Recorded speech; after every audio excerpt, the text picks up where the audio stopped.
Good afternoon, everybody. Good afternoon. How are we today? Good.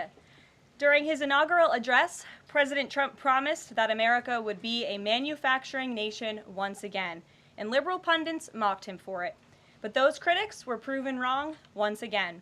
On the heels of President Trump's Oval Office meeting with Apple CEO Tim Cook last week, Apple just announced its largest ever commitment to American jobs and industry, with plans to spend and invest more than $500 billion in America over the next 4 years. Over the course of the current Trump administration, Apple plans to hire around 20,000 new workers, creating high-paying jobs right here in America. And the investment isn't limited to one specific region of our country.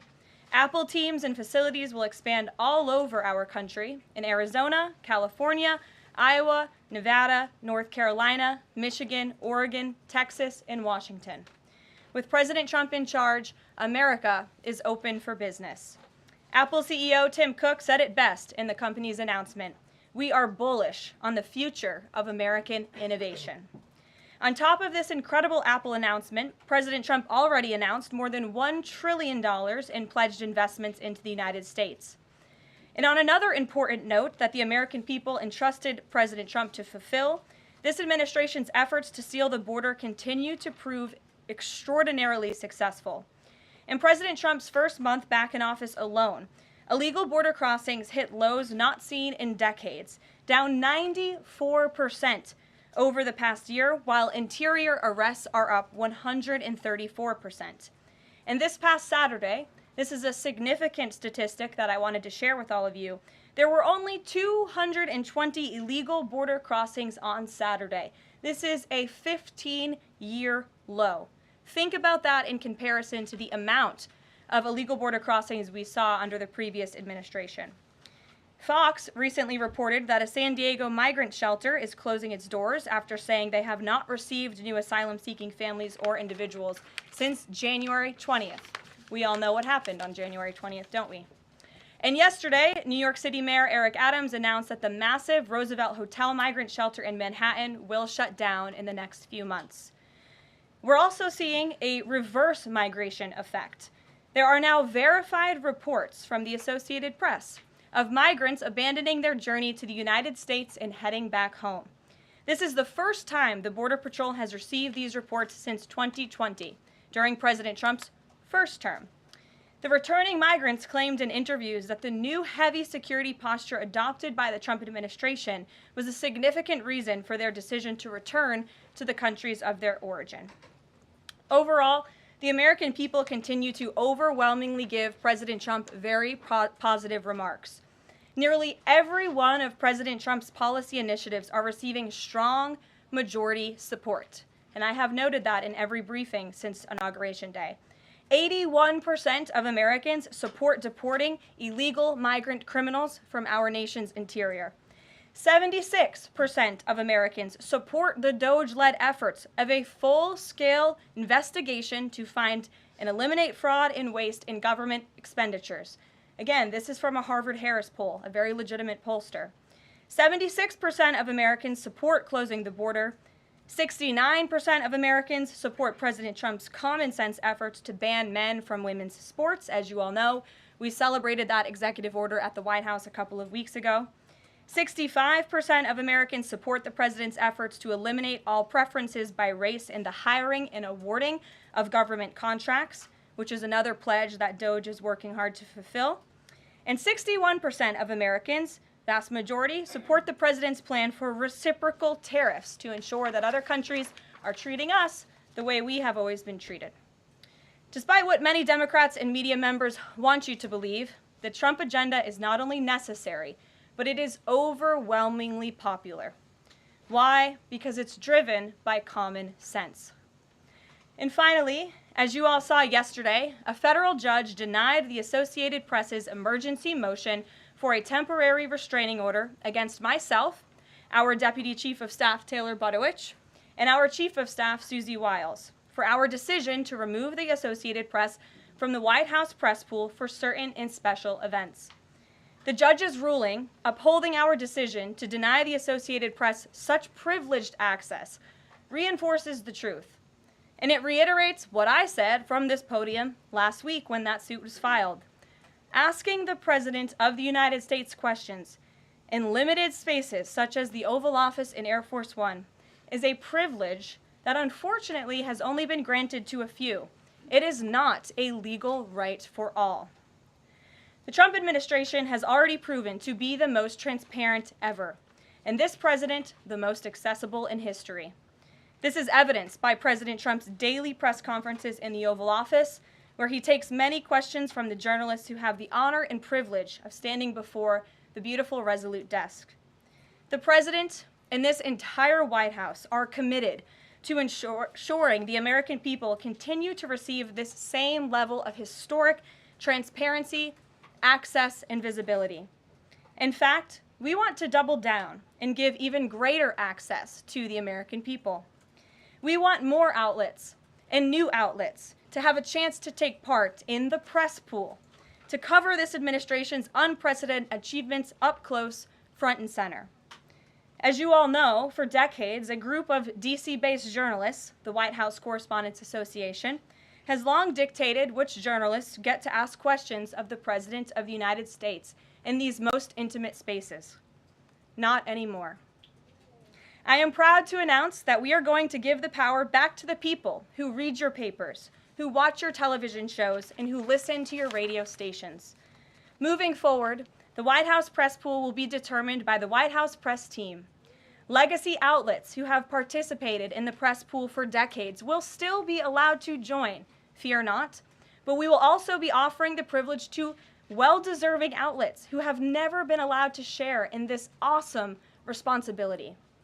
Just like we added a new media seat in this briefing room, legacy media outlets who have been here for years will still participate in the pool, but new voices are going to be welcomed in as well. As part of these changes, we will continue the rotation amongst the 5 major television networks to ensure the president's remarks are heard far and wide around this world.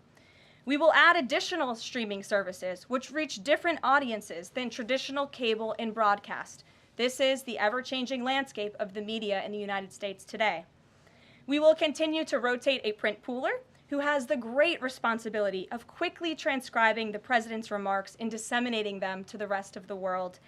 And we will add outlets to the print pool rotation who have long been denied the privilege to partake in this experience, but are committed to covering this White House beat. We will continue to rotate a radio pooler and add other radio hosts who have been denied access, especially local radio hosts who serve as the heartbeat of our country. And we will add additional outlets and reporters who are well-suited to cover the news of the day and ask substantive questions of the President of the United States, depending on the news he is making on that given day. This administration is shaking up Washington in more ways than one. That's what we were elected to do. As I have said since the first day behind this podium, it's beyond time that the White House press operation reflects the media habits of the American people in 2025, not 1925. A select group of DC-based journalists should no longer have a monopoly over the privilege of press access at the White House. All journalists, outlets, and voices deserve a seat at this highly coveted table. So by deciding which outlets make up the limited press pool on a day-to-day basis, the White House will be restoring power back to the American people who President Trump was elected to serve. So in that note, in our new media seat today, we have Shelby Talcott, who is a White House reporter for Semaphore. In 2022, Semaphore launched as a global digital news platform with the aim of bringing meaningful innovations to the news industry. Today, they have nearly 1 million newsletter subscribers spanning 11 separate editions. With that, Shelby, I will take your questions. Thanks, Caroline. I've got 2 for you. One on foreign policy. Over the weekend, the president's special missions envoy, Rick Grenell, was talking about Venezuela, and he said that the president isn't someone who wants regime change. Other administration officials have made clear that they don't see Maduro as the rightful leader. What is this administration's policy on a new government in Venezuela?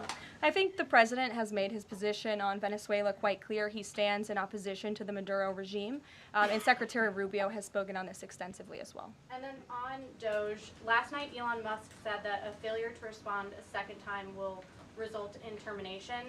Will there be additional rounds of the did you do this week email from DOJ to federal workers? And what's the guidance on the federal workers who've been instructed by their agencies not to reply? So a couple of things on this. First of all, let's just take a step back and talk about this idea.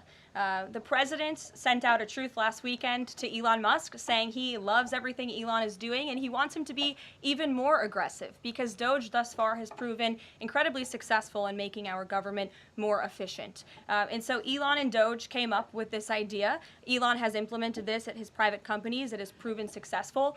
And it's a very simple idea when you think about it. All the Office of Personnel Management is asking, all this administration is asking, President Trump is asking, is for federal workers who live off of the American taxpayer's dime to send 5 bullet points of what they have done in the previous week. That is all we are asking for. And so the Office of Personnel and Management sent out additional guidance last night. Those responses should be directed to agency leadership, and the president defers to his cabinet secretaries, who he's obviously entrusted to pursue the guidance relative to their specific workforce. And for some of the agencies that you've seen who have said, please don't send these emails, it's in their best interest for that specific agency, and the president supports that. And let me be very clear, the president and Elon, his entire cabinet are working as one unified team. And they are implementing these very common sense solutions. You're welcome. Jackie. Thank you. One follow-up on that question. So about the deadline, Alina Habba said that you have until tonight. Elon Musk said a failure to respond a second time would result in termination. So is that a real deadline? Should federal workers be looking to that guidance, or should they be looking to the agency heads? Like, what is the actual deadline?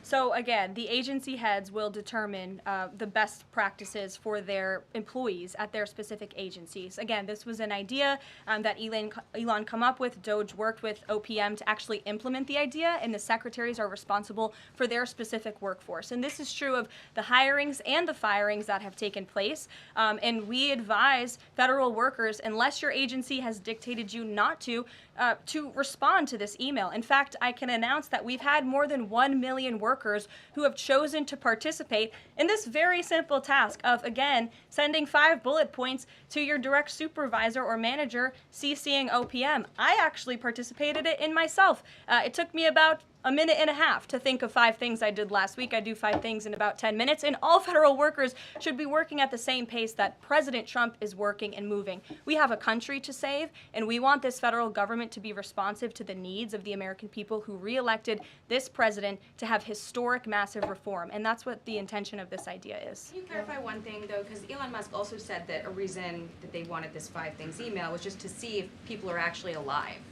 Citing that there are some federal workers who might not even be alive. So meantime, NBC is reporting that these responses are going to go into an AI generator to evaluate whether these jobs are necessary. So is it just to see if people are actually working, or is it an effort to maybe cut some of those jobs? I have not seen that NBC News report, and I haven't heard that from DOJ or from Elon himself. Again, this is to ensure that federal workers are not ripping off American taxpayers, that they are showing up to the office, and that they are doing their jobs. That's what the American people expect, and it's a very simple task to complete. I did it myself, and I was more than happy to do it because I'm very grateful that I am serving the American people on the American taxpayers' dime. Do you think DOJ should hire a spokesperson just so that Elon Musk doesn't put out tweets that then confuse federal workers? Are my press briefings not good enough for you, Jackie? John. Karoline, thank you. In the ruling by Judge McFadden yesterday, who dismissed the lawsuit that AP brought against yourself and your team members here, President Trump, in there he said, why not just do away with the entire White House Correspondents Association along with it, because essentially they have no authority, they just usurped it. What is your reaction to that? Well, first of all, John, it's great to see you. And you are one of those individuals who has you're on a streaming platform that hundreds of thousands of people tune into every day. So it's great to see you in the briefing room.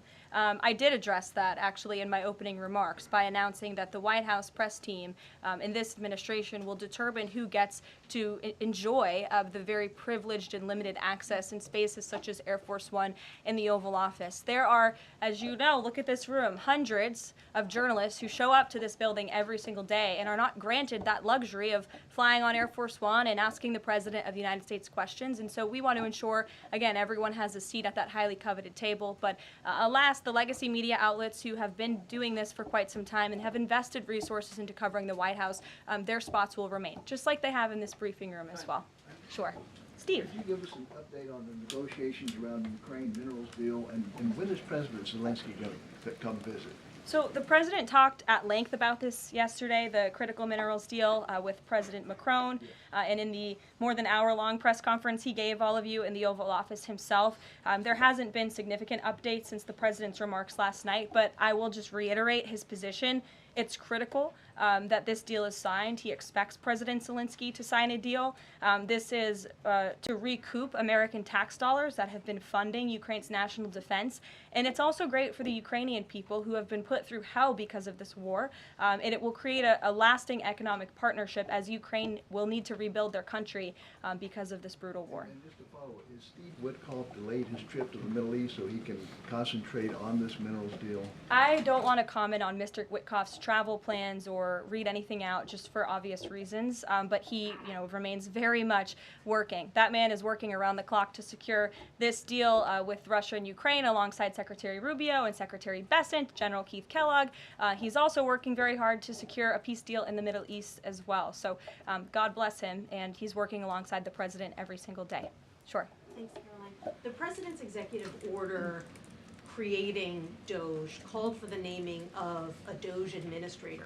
Who is the DOGE administrator? So the president tasked Elon Musk to oversee the DOGE effort.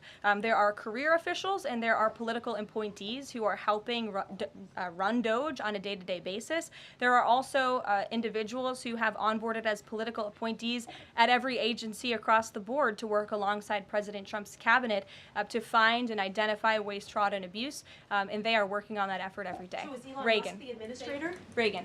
Thanks, Caroline. I have two for you today, one on the border wall and one on the DHS investigation. Sure. First on the border wall construction has restarted in Texas and California under contracts awarded under Trump's first term. Is the president looking to secure new contracts, and how is he defining success in terms of border wall construction this administration? The border wall is a signature promise of President Trump's campaign. He talked about it way back in 2015 and 2016, and people laughed at him for bringing up this idea. It's proven to be not only an idea that he delivered on in his first term and continues to deliver on in his second term, but it's also proven to be highly effective. In fact, we know where there were parts of President Trump's border wall built and standing under the previous administration, illegal border crossings dropped 87% where there was a border wall. So the wall is an incredible deterrent factor for illegal migrant caravans. The president is committed to the continuation of the construction of the wall. And the previous administration actually sold off the resources that the Trump administration secured to build the wall. And that's an egregious misuse of the American taxpayers' money. They just let those resources rot on the southern border. They actually sold them for pennies on the dollar. So this administration, DHS and ICE and Customs and Border Patrol and Tom Homan and all of the great people who are working on this effort are committed to continuing the construction of President Trump's border wall. DHS investigation into people who might be leaking within the administration. Will the White House release the names of the individuals that DHS Secretary Noem said were caught leaking details of the ICE raid? And can you share how many leakers have been caught so far and what agency they were a part of? I would defer you to DHS on the leakers that they have identified, but I know the president and this White House commend Secretary Noem for launching an internal investigation to identify those leakers because it's unacceptable for career bureaucrats who are standing in the way of the will of the American people and enacting President Trump's agenda. If they don't want to adhere to the will of the 77 million Americans who reelected President Trump, then they should go find another job. And if they continue to leak information, especially information that is critical to protecting Border Patrol agents and ICE agents who are out there doing jobs that not many people are willing to do, putting their lives on the line to protect our national security, then those individuals absolutely should be fired. And this administration is committed to finding them. Sure. Karoline, two questions for you. One related to Guantanamo Bay, the other to the White House Correspondents' Dinner. I wanted to get your response to some Washington Post reporting of the migrants who stayed over at Guantanamo Bay for the last 2 weeks. They told the Post they were rarely let outside. They were shackled and placed in what they described as cages and alleged that they were not treated as human beings. Does the White House have any response to those conditions? At Guantanamo Bay? It's a promise the president campaigned on, that if you invade our nation's borders, if you break our country's laws, and if then you further commit heinous, brutal crimes in the interior of our country, like raping and murdering innocent, law-abiding women and girls, and committing heinous acts of violence, then you are going to be deported from this country, and you may be held at Guantanamo Bay. These are criminals we are talking about. Don't forget that. Sure. So U.S. consumer confidence fell this month, the most since August of 2021. What is your message for Americans who are concerned about the impact of things such as tariffs on prices? Yeah, sure. Well, thank you for that question. It's obviously an important one. The president campaigned on reigniting the Trump economy and fixing the mess that was created by the previous administration. We know they created an economic and an inflation nightmare for the American people, and I'm not going to stand up here and lie to you like my predecessor did about the state of our economy. We understand there are people that are hurting, and this administration is wholeheartedly committed to ensuring that those individuals see relief and price reductions and tax cuts and in less regulations that are burdensome on their household and their businesses. And the president and this entire administration are focused on that every day. I can go through the very long list of economic actions this president has taken. I know you work for Bloomberg, so I'm sure you're well aware of them, but I can assure the American people that the president is very much focused on bringing down the cost of living crisis in this country that was created by the previous administration. If I could just ask a quick follow-up. Sure. Is the president planning on whipping any votes for support for the House budget vote? And if so, to whom is he making calls? I'm not aware of any calls that he has made. I did talk to the president about his position on this just before coming down here, and he said that he's made it very clear to the Hill what his priorities for a budget are. He's said it to the Speaker of the House. He said it to Leader Thune. The Senate and the House know what President Trump wants and know what the American people want. And so he expects Congress to get it done. He's looking at the proposal from the House. He will also be looking at the proposal that I believe the Senate is drafting up as well. Sure. Thank you, Caroline. I have two questions. Does the United States, sorry,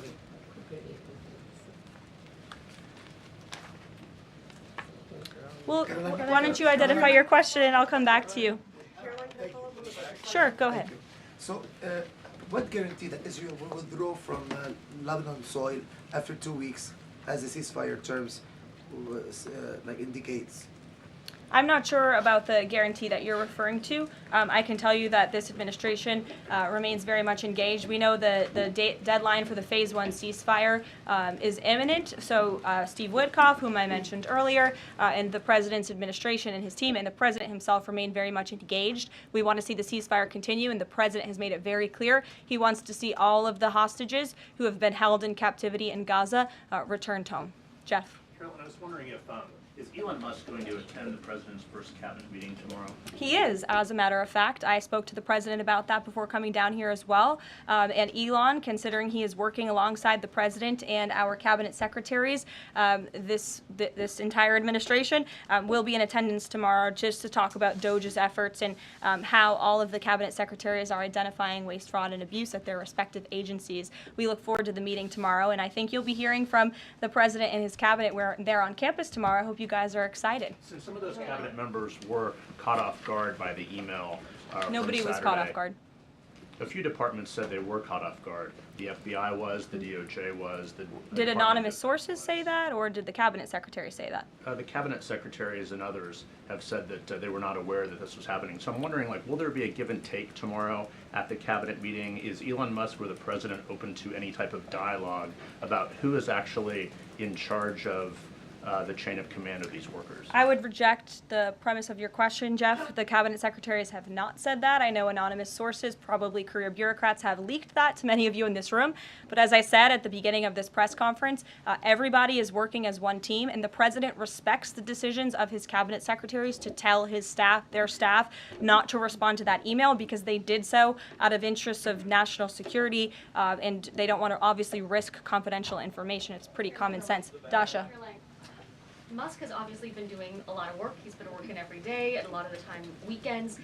He is designated as a special government employee, which means that he can only work 130 days per year.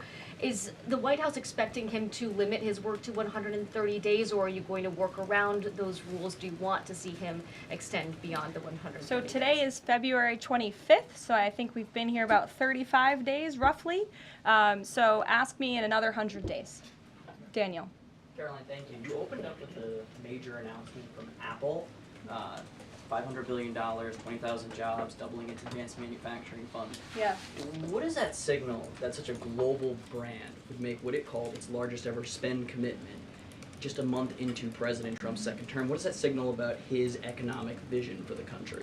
President Trump is a deal maker, and he has restored confidence in business leaders around this entire world. Apple is one of the largest companies on the face of the planet. They employ hundreds of thousands of Americans, but the president wants to see more Americans employed, more investments here in the United States of America. And this is another fulfillment of the president's campaign promises. I recall President Trump at his rallies on the campaign telling the world that if and when I am elected, America is going to be back, and we want your investments to be driven onshore. We want you to hire American workers, and you will have the lowest regulatory burden, the lowest tax cuts, and the president has already proven he's committed to slashing regulation. He's counting on Congress to implement those tax cuts. And so people are encouraged by the president's, again, as Tim Cook called it, they're bullish about American innovation because of the leadership of this president.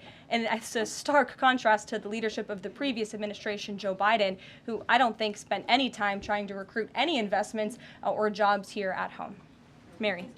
We're hearing from some Republicans who are voicing concerns about how these cuts are being carried out. Congressman McCormick, a Republican from Georgia, tells us he's worried it's too rapid for real people to adapt to. And he says he's concerned that it could come off as discompassionate, in his words, that it could risk undercutting the strong message that he feels you're trying to send about the need to cut government waste. Well, I think that was one comment from one senator, and I think, as I cited in my opening remarks in the poll, the most important people are the American people, and 77% of Americans at home support a full investigation into the waste, fraud, and abuse that the federal government has been spending their tax dollars on. So that's the people the president cares about most, and that's why we're fulfilling this pledge. And again, it should come as no secret to anybody. The president campaigned on doing this. The president yesterday said if you don't respond to this email, you will be fired or semi-fired. What does he mean by that? Again, I've been asked to answer this question 3 times now. It is semi-fired.